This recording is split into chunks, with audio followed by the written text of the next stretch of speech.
जैसा कि मैंने आपसे कहा, क्योंकि ज़ाब्ते अखलाक का कानून नाफिज है, मैं किसी को भी मौका नहीं देना चाहता हूं, क्योंकि अल्हम्दुलिल्लाह मेरे काफी दुश्मन हैं, रोज बरोज बढ़ते रहते हैं, हर तकरीर को सुनते हैं बेचारे, तो मैं उनको भी मौका नहीं देना चाह रहा हूं और एडमिनिस्ट्रेशन भी जानता है। मैं सिर्फ आखिर में आपसे इतना ही कहूंगा मेरे अजीज दोस्तों और बुजुर्गों, जो कुछ गाजा में हो रहा है, जो कुछ गाजा में हो रहा है मेरे अजीज दोस्तों और बुजुर्गों, अपने सीनों पर हाथ रखकर सोचो। अपनी औलाद अगर सामने है तो उनको देखकर अपने दिमागों पर जोर डालकर सोचो कि गाजा में खून रेजी हो रही है, गाजा में नस्ल कशी हो रही है, गाजा में मीडिया ने रिपोर्ट किया कि 6 दिन के अंदर 6000 बम ज़ायनिस्ट ताकतें बरसाई हैं। इजराइल गाजा में एक छोटी सी जगह है, गाजा 20-21 लाख की, 6 दिन में 6000 बम गाजा पर गिराए गए हैं। और वही जब आईसिस से मुकाबला कर रहे थे पूरे ममालिक, ये पूरा आईसिस कोएलिशन के नाम से था, तो वो लोग 1 महीने में 2500 बम आईसिस पर गिराए थे और गाजा में 6 दिन में 6000 बम गिराए गए।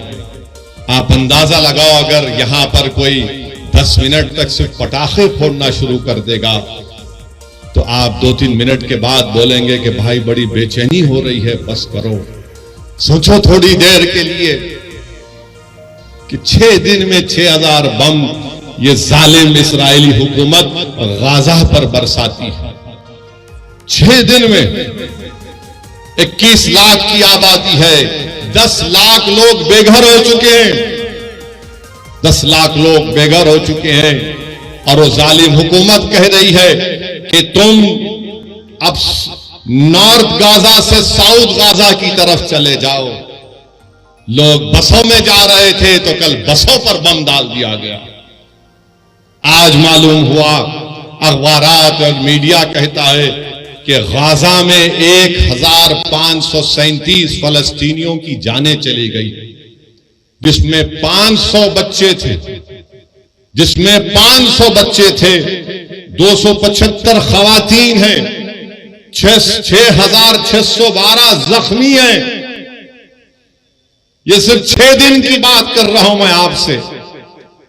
और ये दुनिया जो बड़ी ह्यूमन राइट्स की बात करती है, ये दुनिया जो बड़े फंडामेंटल राइट्स की बात करती है, हुकूक की बात करती है, आज ये बड़े बड़े ममालिक आज खामोश बैठे हैं, गूंगे हो चुके हैं, अंधे बन चुके हैं, बहरे बन चुके हैं कि जिस सरजमीन के पास कुछ नहीं है, आज आपने वहां पर 6 दिन में 6000 बम बरसाए, 1537 लोगों की जानें चली गई, 500 मासूम बच्चे, 275 खवातीन की मौत और 6612 लोग जख्मी है। पीने का पानी नहीं है 20 लाख 21 लाख लोगों के पास। अगर आपके पास 2 दिन पानी खराब आया तो आप 25 फोन करके अपने सियासी नुमाइंदों को, मंजलिस के जिम्मेदारों को कि आके देखो जरा पानी पी के बताओ।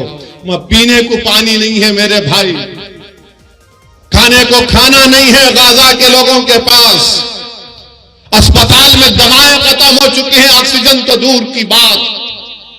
और ये जालिम, ये ज़ायनिस्ट लोग कहते हैं गाजा के लोगों से कि तुम नॉर्थ गाजा से निकलकर साउथ गाजा में चले जाओ। पूरी बिल्डिंगें बर्बाद, बेघर हो चुके हैं। हम नजारे देख रहे हैं कि 10-11 साल का बच्चा जख्मी है, बाप जख्मी है, बजाय बाप अपने बेटे को हिम्मत दिलाए, 12 साल का बच्चा कह रहा है कि अब्बा रोना बंद करो, मैं अच्छा हूं। बिल्डिंग गिरी भी है, बिल्डिंग के मलबे से लाशें निकल रही हैं, मासूम बच्चों को निकाला जा रहा है, मगर दुनिया खामोश है। दुनिया खामोश है जो बड़ी बड़ी बातें करते हैं ये दौलतमंद ममालिक, क्योंकि मरने वाला फलस्तीनी है। यकीनन जो तशद्दुद होगा, वायलेंस होगा, हम कंडेम करते हैं उसको। चाहे कोई भी करो, वायलेंस रास्ता नहीं है। मगर ये बताओ, ये कौन सा वायलेंस है? ये तो नस्ल कशी है। ये तो आप उनको खत्म कर रहे हैं, आप उनको बिल्कुल खत्म, सफ़े हस्ती से मिटाना चाहते हैं, जिसको अंग्रेजी में कहते हैं एथनिक क्लेंसिंग हो रहा है फलस्तीनियों का। मैं बताना चाहूंगा आपको कि 2016 साल से गाजा में महासिरा है। 16 साल से कोई बाहर जाना है तो उसको परमिशन, कोई अंदर आना है तो उसको इजाजत लेना पड़ता है। आपने देखा ना कोविड में क्या हुआ था। कोविड में क्या हुआ था कि कोविड में बगैर पास के नहीं कोई नहीं निकल सकता था। 16 साल से फलस्तीनियों को उस तरह का बर्ताव किया जा रहा है। पीने का पानी नहीं है, लाइट उनकी बंद कर दी गई क्योंकि इजराइल के पास से बिजली आती है। 16 साल से महासरे में है।